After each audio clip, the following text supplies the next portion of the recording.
মিয়ানমারের যে যুদ্ধ, যেখানে আমরা বলছি আমরা যেতে চাচ্ছি না, যে করিডোরের কথা বলা হচ্ছে, যে ওই বিদ্রোহীরা এই স্টার্লিং তাদেরকে স্টার্লিং সেবা দেওয়া হবে কিনা, তাদের জন্য এই স্টার্লিং ব্যবহার হবে কিনা, এটা নিয়েও অনেক প্রশ্ন করছেন অনেকেই। আপনার এখানে ছোট্ট করে আপনার মন্তব্য জানতে চাই। এই এত কিছু আমরা জানছি, এবং এটা কি ওই মানে মানে ওই কনফ্লিক্ট হচ্ছে কিনা, কনফ্লিক্ট অফ ইন্টারেস্টের মধ্যে আমাদের এই বরেণ্য ব্যক্তি পড়ে যাচ্ছেন কিনা, এটি আমি আপনার কাছে জানতে চাই। অসংখ্য ধন্যবাদ টিটো ভাই। তো আজকে আসলে আমি একটু রূঢ় ভাষাতেই বলবো। সেটা হচ্ছে যে এই ডক্টর মোহাম্মদ ইউনূসকে আমরা তো, যখন তিনি ক্ষমতা ভার গ্রহণ করলেন, আমরা তো মনে করেছিলাম যে আমাদের জাতির একটা সৌভাগ্য যে তার মতো একজন বিশ্ববরেণ্য ব্যক্তিত্ব তিনি ক্ষমতা গ্রহণ করেছেন। রাতারাতি একটা ম্যাজিশিয়ানের মতো তিনি দেশের জনগণের ভাগ্য পরিবর্তন করে দেবেন, একটা সুষ্ঠু নির্বাচন আয়োজন করে তিনি চলে যাবেন। এটাই তো আমাদের একটা আকাঙ্ক্ষা ছিল ডক্টর ইউনূসের প্রতি। এখন এই 8.5 মাসের মাথায় এসে কিন্তু আমরা দেখতে পাচ্ছি যে আমাদের সমস্ত স্বপ্নগুলোকে তিনি ধূলিসাৎ করে দিয়ে তিনি যে পথে হাঁটছেন সেটা আমাদেরকে খুব আতঙ্কিত করছে। তার প্রেস উপদেষ্টা আমাদের যে শফিক ভাই, তিনি আজকেও যে ফেসবুকে স্ট্যাটাসটা দিয়েছেন সেটা কিন্তু অত্যন্ত আশঙ্কার সৃষ্টি করেছে। শফিক ভাই তিনি বলছেন, তিনি প্রথমে কিন্তু বলেছিলেন যে আমি সাংবাদিকতা পেশার মানুষ, এখন আমি এই দায়িত্বটা পালন করছি, এই দায়িত্ব পালন শেষে আমি কিন্তু আবার আমার পুরনো পেশায় ফিরে যাব। আজকে তার স্ট্যাটাসে তিনি বলছেন যে আমার পেশায় এখন ফিরে যাওয়ার মতো বাস্তবতা নেই, আমাদেরকে এখানে থাকতে হবে, দেশটাকে একদম গড়ে দিয়ে যেতে হবে, দেশটাকে একদম রাইট ট্র্যাকে আনতে হবে যাতে স্বৈরাচার আওয়ামী লীগ আর পুনরায় এখানে মাথাচাড়া দিয়ে উঠতে না পারে। অর্থাৎ আমাদেরকে দেশের স্বার্থে এখন এগুলো না করা পর্যন্ত আমরা যেতে পারবো না। তার মানে কি, তাদের মধ্যে কিন্তু ক্ষমতার একটা লোভ একদম চেপে বসেছে। তোমাদেরকে আমরা জনগণ ক্ষমতাতে বসাইছিলাম কি জন্য? যে হাসিনা চলে গেছে, তোমরা একটা নির্বাচনী পরিবেশ সৃষ্টি করে, যেই জনগণ হাসিনার সময় আমরা দীর্ঘদিন ধরে আমরা ভোটার অধিকার থেকে বঞ্চিত ছিলাম, জনগণের সরকার এখানে গঠিত হতে পারেনি, তোমরা একটা জনগণের সরকার গঠিয়ে দিয়ে তোমরা চলে যাবে, এটাই তো আমাদের এক্সপেকটেশন ছিল। এখন তোমরা এসে নানা ধরনের সিচুয়েশন তৈরি করে এমন ধরনের একটা অবস্থা তৈরি করতে চাচ্ছ যে তোমরাই যাতে একটা আজীবনের বন্দোবস্তে থেকে যাও। তাহলে হাসিনার তোমাদের মাঝে পার্থক্য কি দাঁড়ালো? আর আপনি যদি হাসিনার সাথে কম্পেয়ার করেন ডক্টর ইউনূসকে, আমি তো মনে করি যে তিনি আরো এক কাঠি সরেস। আমরা হাসিনাকে বলতাম দলীয়করণের ক্ষেত্রে হাসিনা অনন্য অসাধারণ ছিল, তারপরে সে তার গোপালগঞ্জের লোকদেরকে চাকরি টাকরি দিয়ে সে একদম মানে আহ, এমন একটা অবস্থা করেছিল যে হাসিনার মতো এরকম দুর্বৃত্ত আর কে আছে, আমরা তো ইচ্ছা মতো সমালোচনা করতাম। কিন্তু ডক্টর মোহাম্মদ ইউনূসের সমালোচনা তো আসলে এখন বাংলাদেশে বসে থেকে মিডিয়াগুলো করতে পারবে না। কারণ যদি করতে যায় তখন আপনি মব জাস্টিসের কালচার আছে, আপনি মব জাস্টিস করবেন, ওই মিডিয়া হাউসের নিচে গিয়ে আপনি হয়তো একটা এমন সিচুয়েশন ক্রিয়েট করবেন যে ওকে স্বৈরাচারের দোষর ট্যাগ লাগাই দিবেন, ট্যাগ লাগাই দিয়ে আপনি তার 12টা বাজায় দিবেন। তো এই জন্য ডক্টর ইউনূসের সমালোচনা তো বাংলাদেশে কেউ করতে পারে না। এখন কথা হচ্ছে কি ভাই, আমি নাজমুল সাকিব হাসিনারও যেভাবে সমালোচনা করছি, আমি ডক্টর ইউনূসকে সমালোচনা করতে কেয়ার করবো না। আর তোমরা যদি এতে এখন আমাকে হাসিনার দোসর বানাও, স্বৈরাচারের দোসর বানাও, আই ডোন্ট কেয়ার। কারণ আমি কি, আমি নিজে জানি আমি স্বৈরাচার হাসিনার বিরুদ্ধে কি বলেছি আমি জানি। অতএব আমাকে ট্যাগ মারবা, ট্যাগ মারো, আই ডোন্ট কেয়ার, কিন্তু আমি যা সত্য আমি তা বলবো। তো আজকে সেই অপ্রিয় সত্যগুলোই আমি বলবো, যেটা আমাদের প্রিয় শাহেদ আলম ভাই তিনি বলেছেন। তো আমি একে একে একটু সংক্ষেপে শুরু করতে চাই। এই যে ডক্টর মোহাম্মদ ইউনূস, এই যে তার যে নতুন ব্যবসা সব ইউনূসের, যে শিরোনামে শাহেদ ভাই এই ভিডিওটা বানিয়েছেন, আমি এটার সাথে একমত হয়ে এখন একে একে ডক্টর ইউনূসের কিছু আকাম কুকাম বা লোভ লালসা দর্শকদের সামনে আমি একটু তুলে ধরতে চাই, যেটা আমি জানি বাংলাদেশের গণমাধ্যম তুলে ধরতে পারবে না। প্রথম কথা হচ্ছে আপনার এই যে ডিজিটাল যে ওয়ালেট, এই ওয়ালেট সার্ভিসটা। তো এখানে আপনি বাংলা লিংক বলেন, রবি বলেন, এদের মতো একাধিক প্রতিষ্ঠান তারা কিন্তু এই পিএসপি লাইসেন্স পাওয়ার জন্য দীর্ঘদিন ধরে কিন্তু আবেদন করে রেখেছিল, সেই হাসিনার আমল থেকে তারা আবেদন করে রেখেছিল, যেগুলো কিন্তু ফাইলবন্দি হয়েছিল। এখন ডক্টর ইউনূস তিনিও ক্ষমতা আসার পরে কিন্তু এই রবি বলেন, বাংলা লিংক বলেন, যারা অনেক আগে থেকে আবেদন করে রেখেছিল, ওই ফাইলবন্দি, ওগুলো ফাইলবন্দি অবস্থাতেই রয়েছে, তাদের কাউকে কিন্তু পিএসপি লাইসেন্স দেয়নি। এখন ডক্টর ইউনূস ক্ষমতা গ্রহণ করার পরে তিনি গ্রামীণ টেলিকমের যে ডিজিটাল ওয়ালেট সেবা, এটার নাম হচ্ছে সমাধান সার্ভিসেস লিমিটেড, এটার তিনি লাইসেন্স অ্যাপ্রুভাল দিয়ে দিয়েছেন। এবং ইতিমধ্যে কিন্তু বাংলাদেশ ব্যাংক থেকে এই সমাধান সার্ভিস লিমিটেড নামের এই যে পেমেন্ট সার্ভিস প্রোভাইডার বা পিএসপি, এটার কিন্তু প্রাথমিক অনুমোদন হয়ে গিয়েছে। তো এর মাধ্যমে কি হলো, যে ডক্টর ইউনূস, এটা কি কনফ্লিক্ট অফ ইন্টারেস্ট নয়? যে আপনি দায়িত্বভার গ্রহণ করলেন, এখানে রবি, বাংলালিংক যারা আরো আগে আবেদন করে রেখেছিল তাদের আবেদনটা ফাইলবন্দি থাকলো, আর আপনার গ্রামীণ টেলিকমের সমাধান সার্ভিসেস লিমিটেড তাদের আপনি লাইসেন্স দিয়ে দিলেন, প্রাথমিক অনুমোদন দিয়ে দিলেন। তো এই যে ডিজিটাল ওয়ালেট সেবা, এটা থেকে কিন্তু প্রচুর মানে লাভের একটা সম্ভাবনা থাকে, আর্থিক লাভের। তো আপনি ক্ষমতায় বসে আপনি আপনার নিজের ধান্দাটা বাগায় নিলেন, আপনার গ্রামীণ টেলিকমকে আপনি ডিজিটাল ওয়ালেটের এই ব্যবস্থাটা দিয়ে দিলেন, যেখানে রবি বা বাংলালিংক তাদের আবেদনকে আপনি অগ্রাহ্য করলেন।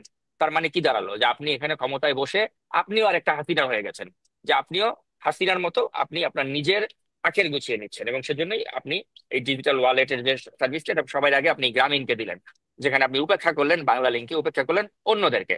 অর্থাৎ আপনি যে এখানে যে একটা পক্ষপাতিত্ব করেছেন এটা স্পষ্ট।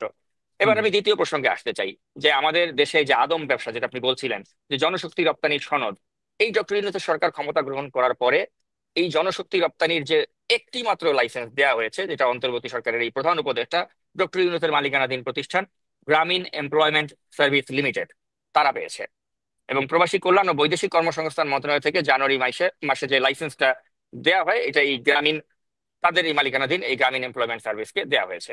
এবং এই প্রতিষ্ঠানটি চলতি মাসে Bangladesh association of international recruiting এজেন্সিরও তারা কিন্তু সদস্যপদ পেয়ে গেছে, অর্থাৎ ওই যে বাইরা সদস্যপদ তারা বাইরা। পেয়ে গেছে। তো এখন এই যে ডক্টর মোহাম্মদ ইউনূস, তিনি ক্ষমতায় বসে তার এই আলাদিনের চেরাগ তিনি পেয়ে গেলেন, যে তিনি তার গ্রামীণ এমপ্লয়মেন্ট সার্ভিস নামের একটি জনশক্তি রপ্তানির লাইসেন্স তিনি বাগিয়ে নিলেন। তিনি তার এই যে ডিজিটাল ওয়ালেট সেবা সার্ভিস, যেটা সমাধান সার্ভিস লিমিটেড, তিনি সেটা বাগিয়ে নিলেন। আপনি দেখেন একটা মানুষের কত লোভ থাকে। আমি ডক্টর ইউনূস, যিনি নিজেকে দাবি করেন যে আমি নির্লোভ ব্যক্তি, আমি একটা গ্রামীণ চেক ছাড়া আর কিছু করি না, একটা জুতা আমি ভালো মানুষ, তো তুমি এত ভালো মানুষ হলে তুমি তোমার কত কিছু লাগে, তোমার একটা ডিজিটাল ওয়ালেটের সার্ভিস ওইটাও তোমার কোম্পানির দেওয়া লাগবে, জনশক্তি রপ্তানি সনদ ওইটাও তোমার দেওয়া লাগবে, তোমার গ্রামীণ ইউনিভার্সিটির অনুমোদন ওইটাও তোমার দেওয়া লাগবে। তো তুমি ক্ষমতায় বসা পড়ে তোমার আর কি লোক লাগবে, আর কি লাগবে তোমার ডক্টর ইউনূস? তুমি এবার গ্রামীণ ইউনিভার্সিটির প্রসঙ্গে আসতে চাই। আপনি দেখেন এই লোকটা কত বড় মানে লোভী একটা লোক, যে সে ক্ষমতায় এসেছে একটা নতুন বিশ্ববিদ্যালয়ের অনুমোদন দিয়েছে, গ্রামীণ ইউনিভার্সিটির অনুমোদন সে দিয়েছে, এবং গ্রামীণ ট্রাস্টের অধীনে এই বিশ্ববিদ্যালয়টির নামটি হচ্ছে গ্রামীণ ইউনিভার্সিটি।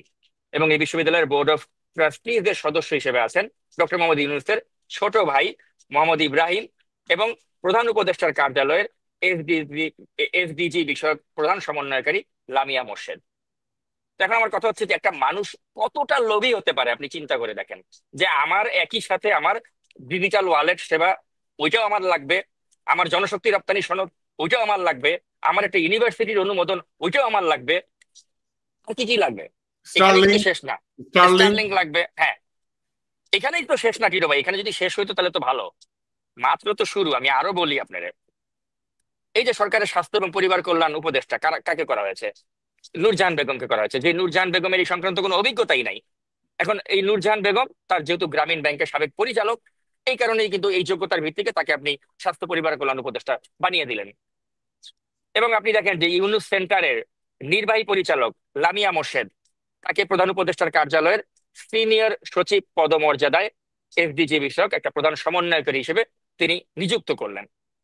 তিনি তার নিজের ভাইয়ের ছেলে অপূর্ব জাহাঙ্গীরকে গত বছরের 13ই আগস্ট উপপ্রেস সচিব পদে নিয়োগ দিয়েছিলেন।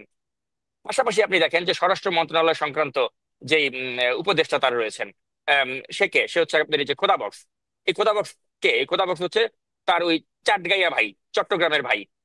তো এখন কথা হচ্ছে, আপনি আপনার পরিচিত সার্কেলের লোকজন, আপনার চাটগাইয়া ভাই ব্রাদার নিয়ে একটা চট্টগ্রাম সমিতি, গ্রামীণ চট্টগ্রাম এবং এনজিও সমিতি আপনি করে আপনি প্রমাণ করে দিয়েছেন যে হাসিনা যেভাবে গোপালগঞ্জের মানুষদেরকে তুষ্ট করত, তাদেরকে সুযোগ সুবিধা দিত, আপনি ঠিক একই সুযোগ সুবিধা আপনার নিজস্ব ভাই ব্রাদার চাটগাইয়া লোকজন আর আপনার গ্রামীণের লোকজনকে দিয়ে যাচ্ছেন, এবং বিভিন্ন গুরুত্বপূর্ণ পদে তাদেরকে বসিয়ে রাখছেন।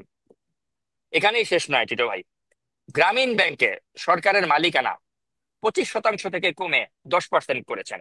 এবং গ্রামীণ ব্যাংকে তিনি সরকারের কর্তৃত্ব কমানোর প্রস্তাব, অনুমোদন এবং অধ্যাদেশেরও ব্যবস্থা করেছেন। অধ্যাদেশ আকারে জারি করলেই কিন্তু এই গ্রামীণ ব্যাংকের মালিকানা কাঠামো ও কর্তৃত্বে বড় ধরনের পরিবর্তন আসবে। এবং গ্রামীণ ব্যাংকের উপর সরকারের কর্তৃত্ব কমিয়ে আইন সংশোধনের যে প্রস্তাবটি, এই প্রস্তাবটিতে ইতিমধ্যে সায় দিয়েছে এই অন্তর্বর্তীকালীন সরকার। তার মানে আপনি দেখেন যে সে কিন্তু তার নিজের ব্যাংকটাকে কৌশলে সরকারের কর্তৃত্ব থেকে বাইরে এনে নিজের মতো যেমন খুশি তেমন করার যে বন্দোবস্ত, সেটাও কিন্তু তিনি করে ফেলছেন। অর্থাৎ এইটাকেই আমরা বলছি নতুন বন্দোবস্ত, যে আমার ব্যাংকটাকে আমি আমার মতো করে চালাবো সরকারের নিয়ন্ত্রণের বাইরে রেখে, সেটা তিনি করে ফেলছেন। এখানেই শেষ নয়, তার যে গ্রামীণ কল্যাণের 666 কোটি টাকা পরিশোধের যে রায়, এটা হুম। হাইকোর্ট থেকে তিনি প্রত্যাহার করিয়ে নিয়েছেন এবং 29শে আগস্ট রায়টি প্রত্যাহার করে নথি প্রধান বিচারপতির কাছে পাঠানো হয়। তো আমাদের টিটু ভাই, আমাদের সাকিব, আমাদের একটা মামলাও উঠানো হয় নাই। হ্যাঁ, এটা তো আরেকটা পয়েন্ট আপনি যেটা বললেন যে তিনি 666 কোটি টাকার কর মওকুফ করেছেন, তার নিজের বিরুদ্ধে যতগুলো মামলা ছিল স্বয়ংক্রিয়ভাবে সব মামলা প্রত্যাহার করেছেন। সেখানে আমার বিরুদ্ধে মামলা, আপনার বিরুদ্ধে মামলা, ইলিয়াস হোসেনের বিরুদ্ধে মামলা, কনক সরের বিরুদ্ধে মামলা, যারা আমার অনলাইন অ্যাক্টিভিস্ট ছিল, আমাদের মামলাগুলোর কিছুই হয়নি। তো তার মানে কি দাঁড়ালো, যে তিনি আর হাসিনা চরিত্রগত দিক দিয়ে হাসিনা তো ওর থেকে অনেক বেটার ছিল মনে হচ্ছে। আমি যে ফিরিস্তি দিলাম ডক্টর ইউনূসের, আপনি দেখেন না এইরকম আত্মীয়করণ, এইরকম নিজের ব্যক্তিগত স্বার্থ চরিতার্থ করার দৃষ্টান্ত আর কে রেখেছে? এখন আমি একটা কথা বলতে চাই উইথ ডিউ রেসপেক্ট, আমার চট্টগ্রামের যারা ভাই ব্রাদার রয়েছেন, আপনাদের প্রতি আমার কোনো ব্যক্তিগত বিদ্বেষ নেই। চট্টগ্রামের মানুষ আপনারা অনেক ভালো, কিন্তু আমি আপনাদের জন্য একটা সতর্কতামূলক কথা বলতে চাই। সেটা হচ্ছে কি, আপনারা দেখেন এই চট্টগ্রামের মানুষের উপরে কিন্তু একটা কলঙ্ক লেগেছে যে আমাদের বাংলাদেশের ইতিহাসের সবচেয়ে বড় আর্থিক দুর্বৃত্ত ছিল চট্টগ্রামের এস আলম গ্রুপের এস আলম, যে সবচেয়ে বেশি টাকা পাচার করেছে। আর এখন আমাদের দায়িত্বে যিনি আছেন তিনিও চট্টগ্রামের ব্যক্তি, এই ডক্টর মোহাম্মদ ইউনূস, যিনি আত্মীয়করণ করে নিজের ব্যক্তিগত স্বার্থ সিদ্ধি করে একটা নগ্ন দৃষ্টান্ত রেখেছেন। তো আপনাদের এক চাটগাইয়া ভাই এস আলম দেশের অর্থনীতির 12টা বাজায় দিয়ে গেছে, আরেক চাটগাইয়া ভাই ডক্টর ইউনূস এখন দেশের ক্ষমতায় বসে দেশটাকে লুটে পুটে খাওয়ার মিশনে রেখেছে। তো আমি আমার চট্টগ্রামের ভাই ব্রাদারকে বলবো যে আপনারা সময় থাকতে ওরে থামাতে থামাতে পদক্ষেপ নেন এবং ওর বিরুদ্ধে আপনারা সবার আগে আওয়াজ তুলুন যে আমরা চট্টগ্রামবাসী ডক্টর ইউনূসের কর্মকাণ্ডে আমরা লজ্জিত, আমরা এস আলমের কর্মকাণ্ডে আমরা লজ্জিত। নাহলে কিন্তু চট্টগ্রামের লোকদের উপরে কিন্তু দিন শেষে একটা ব্লেম আসবে যে দেখেন এই চট্টগ্রামের লোকরা এরা কতটা নেপোটিজম করে, এরা কতটা আম, পক্ষপাতিত্ব করে, এরা কতটা ব্যক্তি কেন্দ্রিক কাজকর্ম করে। তো এই জন্য আমি বলবো যে এই এস আলম যেভাবে আপনাদেরকে একটা লজ্জা দিয়ে গিয়েছে সবচেয়ে বড় আর্থিক দুর্বৃত্ত হিসেবে, একই লজ্জা কিন্তু এই ডক্টর ইউনূস আপনাদেরকে দিবে বা দেওয়ার পথে তিনি হাঁটছেন। তাই আমি চট্টগ্রামের লোকদেরকে বলবো আপনারা ইউনূসকে থামান, আপনাদের নিজেদের চট্টগ্রামের মান সম্মান বজায় রাখার জন্য হলো ডক্টর ইউনূসকে থামান। এবং আপনাদের এই চাটগাঁয়া ভাই কিন্তু আপনাদেরকে ডোবাবে, আমাদের দেশকে তো ডুবাবে ডুবাবে, চট্টগ্রামের মান সম্মানও ডুবাবে।